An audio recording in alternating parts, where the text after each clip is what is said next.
Make a date with Reverend Dr. Ebenezer Markwei at 6 a.m. from Monday to Saturday on Graphic Online via Facebook and YouTube as he expounds on matters of faith. Graphic Online, truth and accuracy every day.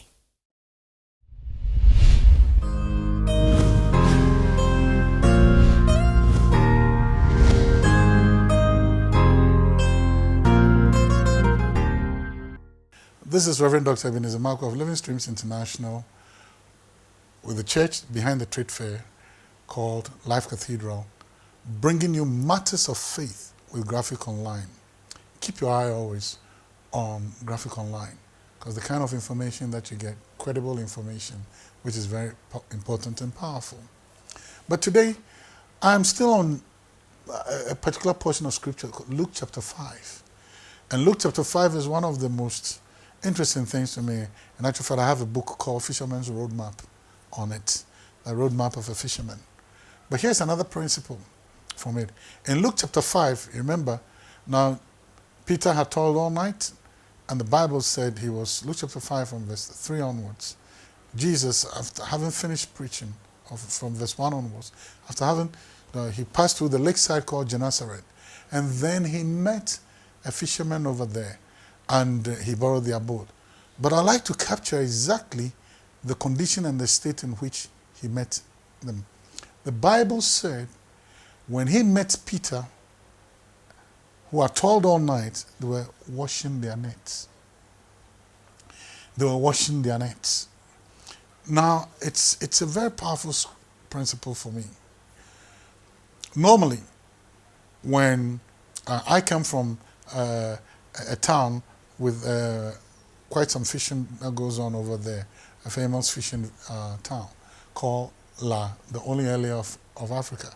Now, normally when they go fishing, and then sometimes they come back, for the Bible to say that they were washing their nets, it means the net had captured what we call bric-a-brac, had caught some things and, and all those things. So nets all tangled up, nets all, with, you collect debris, you collect, people throw things into the sea. So you collect all those bric-a-brac of the sea.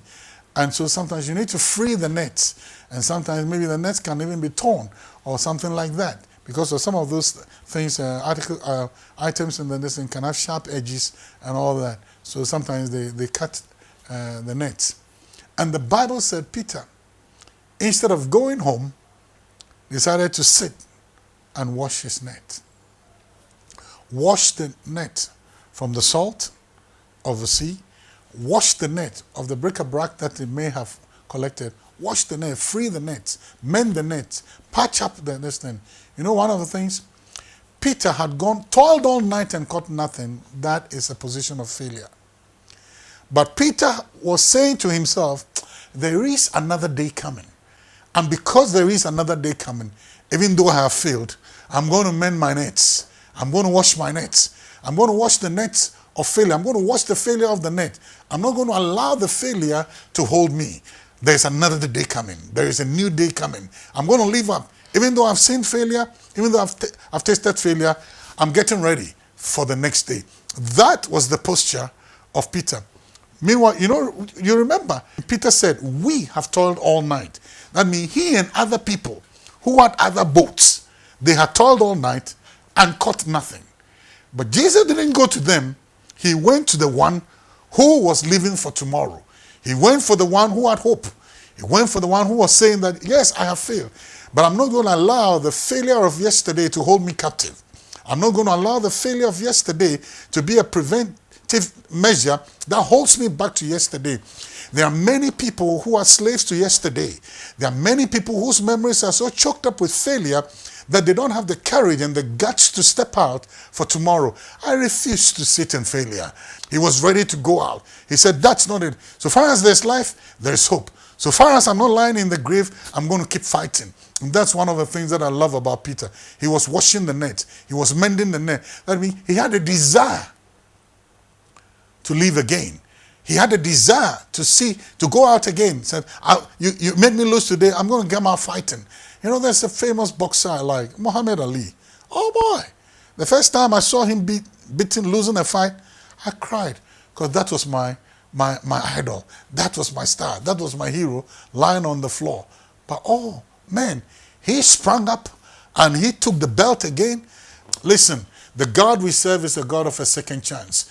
The failure of yesterday is not the end of your story. Like Peter, wash the nets, get ready, look up for tomorrow, because there's something that is coming tomorrow that is bigger. Did you fail? You caught nothing? You caught bric-a-brac? Let me say to you, there's a great drought coming. Wash the nets, mend the nets. You know, that means leave for tomorrow. Your story is not yet over. Leave for tomorrow. God bless you, and see you next time.